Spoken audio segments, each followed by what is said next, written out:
Ya, di sini ini sesuatu yang sangat tragis.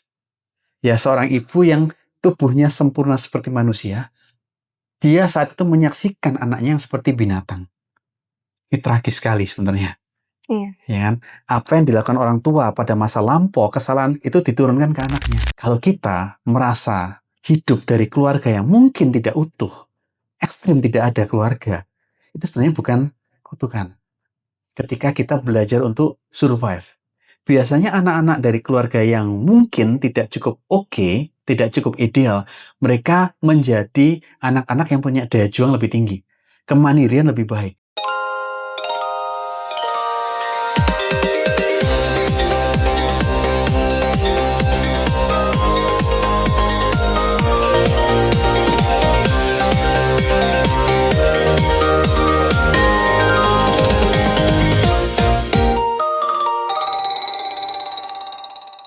Sugeng siang Sobat Akademik, kados pundi kabaripun? Mugi-mugi panjenengan sedaya tansah pinaringan kahayu lan kasehatan. Kita berjumpa kembali dalam podcast Light Asian Wisdom. Nah, Sobat Akademik, tahukah kalian kisah tentang seekor monyet yang viral di Jepang bernama Punch?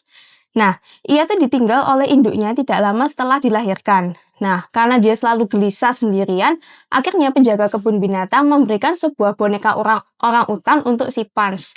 Nah, si Punch itu selalu membawa boneka tersebut kemana-mana dan dipeluk terus, seolah-olah boneka itu adalah ibunya. Jadi bisa mengobati kesedihan dan kesepiannya dia. Wah, mengharukan sekali ya cerita itu. Nah, saat ini sudah hadir bersama kita Bapak Boni Suherman, Kaprodi Akuntansi Ubaya. Selamat siang Pak Boni. Selamat siang. Nah, Pak Boni, gimana nih pandangan Bapak terkait kisahnya si Punch yang viral itu? Ya, ini adalah sebuah kisah yang mungkin banyak menjadi FYP dari para TikToker itu ya, atau yang suka nonton di TikTok gitu kan. Satu yang menarik sih, yang paling menarik itu yang berita tadi pagi saya dapat ya, bahwa di IKEA ya kan, di gudang mereka di pusat itu sudah sold out untuk penjualan si apa itu ya, mamah atau ibunya itu ya, boneka orang utan itu ya. Itu keren sekali sih, sudah sampai seperti itu. Nah, sebenarnya ini adalah kisah yang sangat natural di dunia hewan itu ya. Dimanapun juga akan ada kejadian seperti itu.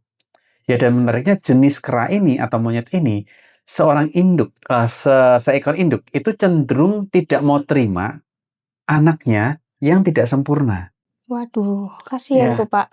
Iya betul, akhirnya kan diabaikan itu ya. Nah, yang menarik yang kedua yang saya dapatkan adalah endingnya. Sekarang kalau kita lihat beritanya, itu si Punch itu sudah punya komunitas. Ya, seperti ada ibu asuh atau apa, nggak tahu namanya apa gitu ya. Tapi mereka sudah berkumpul dan sudah diterima si Punch itu.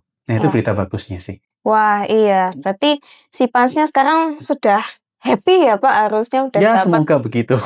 Dapat teman-temannya. Nah, si Punch ini ceritanya bikin saya teringat sama salah satu tokoh nih. Tokoh kera putih di Ramayana. Iya nggak Pak Boni? Iya, benar sekali. Setuju. Si Hanuman. Iya, Hanuman. Nah, ini ada miripnya sih ceritanya. Itu kan ada miripnya.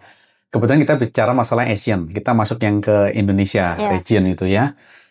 Saya sedikit cerita, boleh ya, untuk sedikit gambaran tentang si Hanuman itu siapa. Boleh gitu kan? Pak, boleh silakan. Jadi kisahnya itu pada masa lampau itu ya, ada keluarga ya dari si bapak bernama Resi Gotama, lalu kemudian dia punya istri yang bernama Indradi, terus mereka itu punya 3 anak ya, Guarsa, Guarsi, dan Retno Anjani.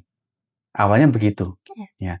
Nah, suatu ketika si Retno Anjani ini dia sedang asik untuk mungkin menikmati sebuah benda namanya Cukpu Mane Astagina. Gitu kan? Nah, itu adalah benda yang dipercaya ketika melihat benda itu, dia bisa melihat isi dunia. Rahasia dunia gitu ya. Itu adalah benda yang dipinjam dari ibunya, Retno Anjani. Indradi. Ya. Dari mana benda itu? Ternyata benda itu dari Dewata. Ya. Sebelum dia berhubungan dengan Gotama, itu punya kekasih sebelumnya seperti itu. Dapat benda itu. Oke. Kembali lagi ketika Retno Anjani menikmati itu, kakak-kakaknya, Guarsa-Guarsi lihat, apa itu? Ya, karena penasaran, ngerebutlah kakak-kakaknya. Nah, ketika itu rame, bapaknya datang. Gotama datang. Ngapain kalian kok ribut? Ya, ya Guwarsa bilang, itu loh, aku pengen pinjam mainan itu, Cupu Manik Astagina. Nah, si Gotama kaget, itu bendanya dewa masalahnya. Kok bisa di sini? Nah, akhirnya ketahuan bahwa istrinya itu yang punya. Waduh, Ya. bahaya itu. Nah, singkat cerita, kemudian si Gotama itu membuang benda itu Hmm. dan menjadi telaga seperti danau itu ya, Hmm. terpecah. Anak-anaknya ini bukannya terima, ya, bukannya juga mau nurut sama bapaknya, tapi malah mengejar benda itu. Kejar benda itu. Ya, ini bicara masalah keserakahan sebenarnya, Iya. gitu ya. Dikejar, Guwarsi bersama akhirnya masuk ke sebuah danau. Ya, tadi itu dari Cupu Manik ya. Nah, Anjani ke tempat yang satunya. Benda yang satunya, maksudnya dia terpecah dua, gitu kan. Oke, Guwarsi dia nyelam, mencari di manakah benda itu, dan langsung sadar ketika mereka ke permukaan, tubuhnya berubah menjadi kera, manusia kera. Yaitu yang disebut Sugriwo dan Subali. Iya, Nah, nama itu, bagiannya mereka ya, Pak. yes, betul sekali. Nah, si Retno Anjani ke telaga yang satunya. Dia nggak sampai nyemplung sih, tapi dia karena kecapean, kelan dia cuci muka, dia minum air. Nah, selesai dia melakukan ritual cuci muka dan air tadi, minum air, akhirnya tubuhnya pelan-pelan keluar bulunya. Keluar bulu. Dia berubah jadi manusia monyet juga. Sama. Oke. Nah, kemudian mereka itu menangis dan bersedih ya karena merasa bersalah. Terus juga akhirnya minta maaf ke Resi Gotama, ibunya sudah dibuang sama Gotama gitu kan.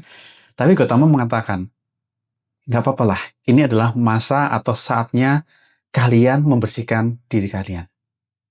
Lakukan tapa. Jadi mereka bertiga bertapa. Ya, saya fokusnya ke Retno Anjani. Ya. Ya. Retno Anjani menjalankan sebuah ritual bertapa untuk menyucikan kembali dirinya. Dia menggunakan topo kodok. Ya, jadi dia itu nyemplung di kali, di sungai, tapi di di atas leher itu masih di atas permukaan air. Oh, Ya. ya. Dan dia hanya bisa minum air atau dapat air ketika ada hujan dan seterusnya. Ya, ya seperti itu. Ya, dia nggak bisa makan sembarangan, nggak boleh. Berat ya, Pak, itu. Berat sekali. Dan kemudian pada saat beberapa masa setelah mereka melakukan ritual masing-masing, ya ada Dewa Batara Bayu, itu iba melihat kasihan melihat si Retno Anjani. Dan dia akhirnya mengirimkan daun sinom. Ini menurut carangan yang saya pelajari. Iya. Karena ada beberapa versi carangan. Iya. Gitu ya. Nah, dijatuhkanlah daun sinom itu dan Retno Anjani makan. Dan ada suara, sudah selesai. Nah, kemudian dia keluar dari pertapaan dan hidup di hutan, gitu ya. Nah, tidak lama kemudian dia mengandung. Ya, mengandung. Ya. Memang proses ini proses yang luar biasa. Anjani itu mengandung tanpa prosesi seperti manusia pada umumnya. Iya. Ya. Nah, ini juga menarik kisah ini. Dan akhirnya yang dilahirkan itu adalah sosok bayi, tapi tubuhnya penuh bulu seperti monyet atau kera. Dan bulunya berwarna putih. Nah, sudah kelihatan ini Hanoman. Iya. Ya. Yang menarik, ketika melahirkan, Retno Anjani itu perlahan-lahan hari demi hari bulu-bulunya hilang. Dan dia menjadi kembali seperti manusia. Ya, di sini ini sesuatu yang sangat tragis. Ya, seorang ibu yang tubuhnya sempurna seperti manusia, dia saat itu menyaksikan anaknya yang seperti binatang. Ini tragis sekali sebenarnya. Iya. Ya kan? Apa yang dilakukan orang tua pada masa lampau, kesalahan itu diturunkan ke anaknya. Anaknya harus nanggung ya, Pak? Betul, harus nanggung. Dan anak itu kan nggak tahu. Iya. Dia harus nanggung. Nah, kemudian diberilah nama si Hanoman. Nah, yang menarik, apa kaitannya dengan si Pans tadi? Ya, jadi ketika Hanoman itu mulai berkembang, bertumbuh gitu ya, tidak lama itu Retno Anjani harus kembali ke Kayangan. Oh, dia diangkat Swargoloko. ke Kayangan gitu ya, Pak? Betul, ya harus mati lah Iya. kira-kira gitu. Nah, sejak itulah si Hanoman itu hidup sebatang kara di usia yang terlalu kecil, terlalu muda. Ini menarik sih. Kalau misalkan sempat baca ceritanya itu Hanoman sampai ke mau makan matahari dan seterusnya, kayak Sun Gokong sih gitu ya. Iya. Ngobrak-ngabrik kayangan. Itu yang dia lakukan. Karena emang dia parentless, nggak ada sosok orang tua yang mendampingi dia. Tapi menariknya, kerennya, dalam kondisi itu ternyata semesta itu yang mendidik si Hanoman. Dan akhirnya kita tahu tanpa Hanoman, Rama nggak bakal pernah ketemu Sinta. Betul ya? Iya. Nah, itu adalah peran luar biasa dari Hanoman, dan dia bisa menjadi seperti itu karena dia bergaul, dia dididik oleh alam. Wah, Kemandirian yang luar biasa. iya. Wah, berarti si Hanuman ini luar biasa sekali ya, Pak. Dia sudah parentless, tapi dia bisa survive, bisa tangguh menghadapi segala tantangan atau pencobaan Iya, yang dihadapi dalam iya hidupnya. betul. Selain tangguh, dia secara karakter juga luar biasa. Nah, saya sendiri secara personal dari kisah Ramayana, tokoh paling saya suka Hanuman. Kenapa itu, Pak? Bukan Rama, bukan raja-raja, bukan. Orang biasa gitu ya. Ya. Hanuman itu adalah sosok yang luar biasa. Tapi secara karakter, dia humble-nya luar biasa. Ya, saya pernah baca satu quote itu ya dalam kisah wayang. Saya juga agak lupa penulisnya siapa. Hanuman itu adalah simbol yang tidak sempurna, tapi mencari kesempurnaan. Hmm. Ya, saat ini banyak manusia yang wujudnya sempurna, perilakunya tidak sempurna. Nah, ini pengingat sebenarnya.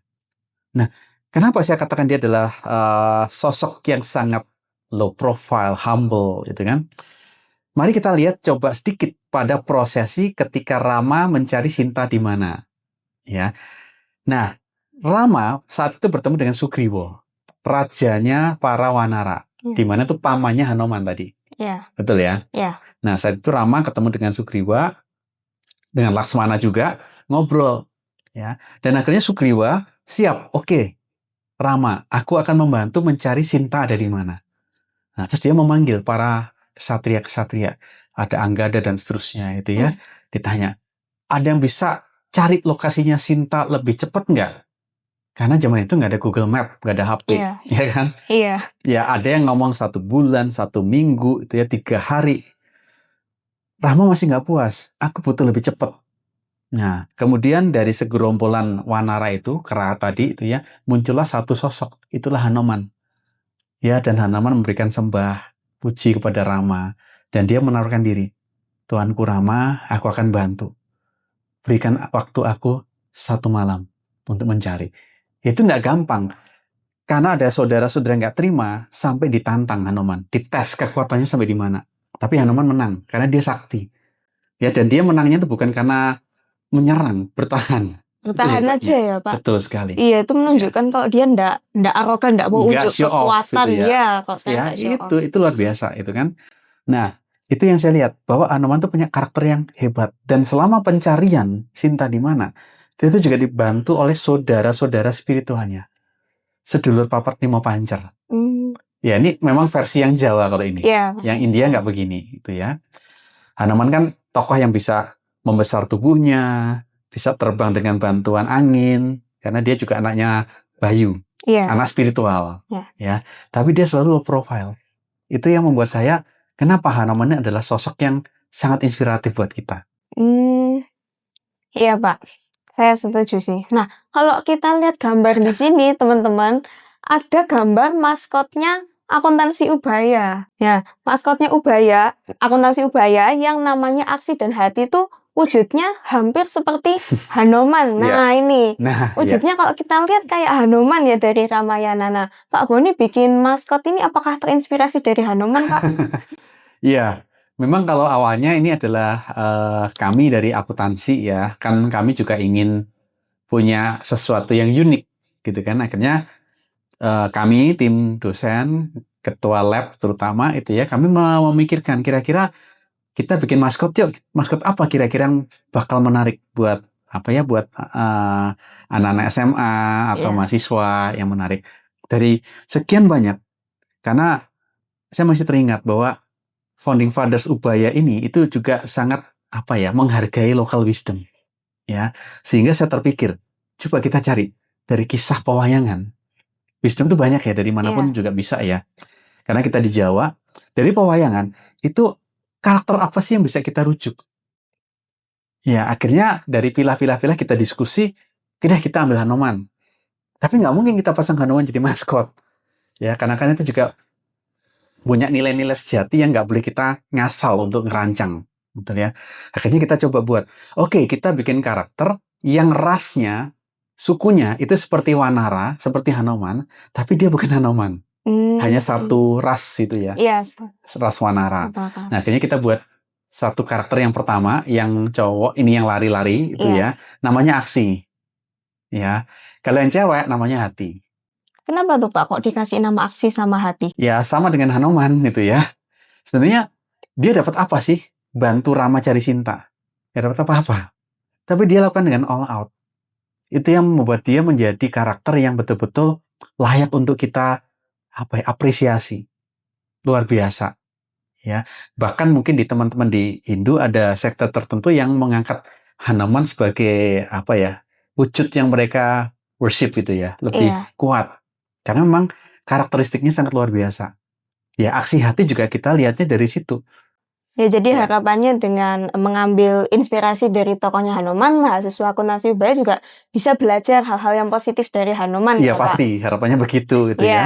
Ada aksi, ada hati. Kita bukan orang sempurna, yuk kita rendah hati belajarlah untuk menjadi lebih baik. Itu kira-kira gambaran dari ini aksi hati. Iya, oke. Nah, Pak Boni, saya mau tanya nih, kan setelah mendengar ceritanya Hanuman dengan segala perjuangan dia dalam hidupnya, gimana sih Pak caranya supaya kita ini bisa kuat ya menghadapi segala tantangan dalam hidup kita? Ya, oke. Kalau saya melihat hidup ini kan seperti ada dua kutub. Kalau kita lihat Semar, ya Ya. kan? Atau kalau yang dari Chinese, Yin-Yang. Selalu ada kutub titik sebelah dan titik sebelah yang saling bertolak belakangnya. Dan hidup itu keseimbangan. Ya. Ya. Jadi buat seseorang, mungkin ya, kita bicara yang normal condition, ya.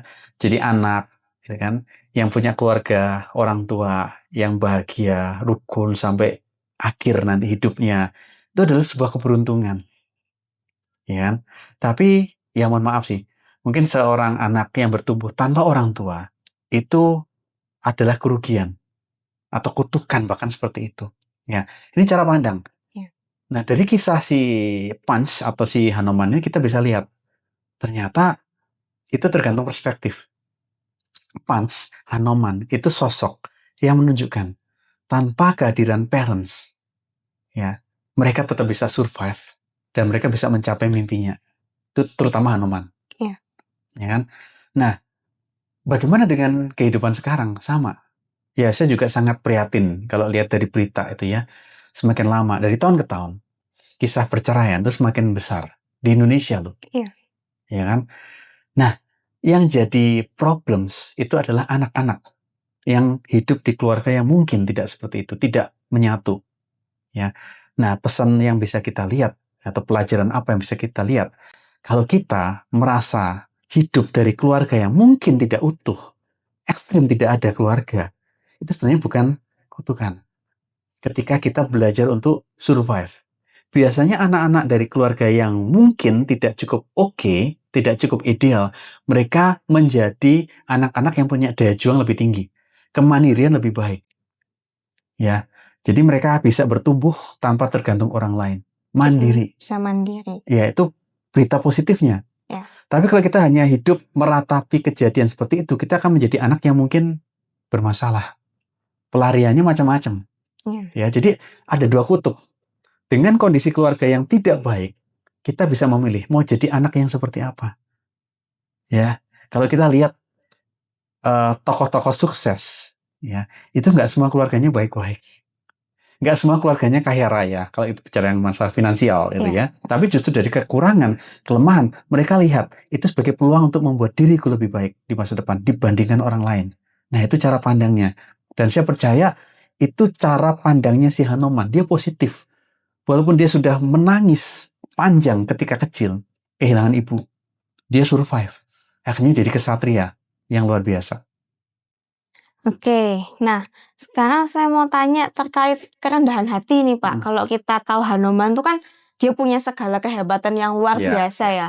Nah dia tuh tetap bisa rendah hati, nggak pernah sombong, arogan menunjukkan kekuatannya. Gimana sih Pak caranya supaya kita itu dengan segala kelebihan yang kita punya, kita tuh bisa tetap rendah hati, nggak tergoda buat kita show off sombong gitu.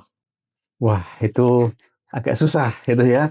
Agak susah. Apalagi sekarang dunia yang membuat kita itu candu terhadap flexing di sosial media. Iya. Ya kan? habis ini ke luar negeri kemana-mana mobilnya gonta-ganti dan seterusnya. Ini dunia sekarang membuat kita seperti itu sih memang, ya. Nah, tapi hal yang menarik kalau kita bicara masalah bagaimana kita menyikapi, gitu ya. Ini bicara masalah kesadaran lagi, balik ke kesadaran, ya. Hanoman, dia bisa menjadi ya sosok yang begitu rendah hati dan begitu hebat.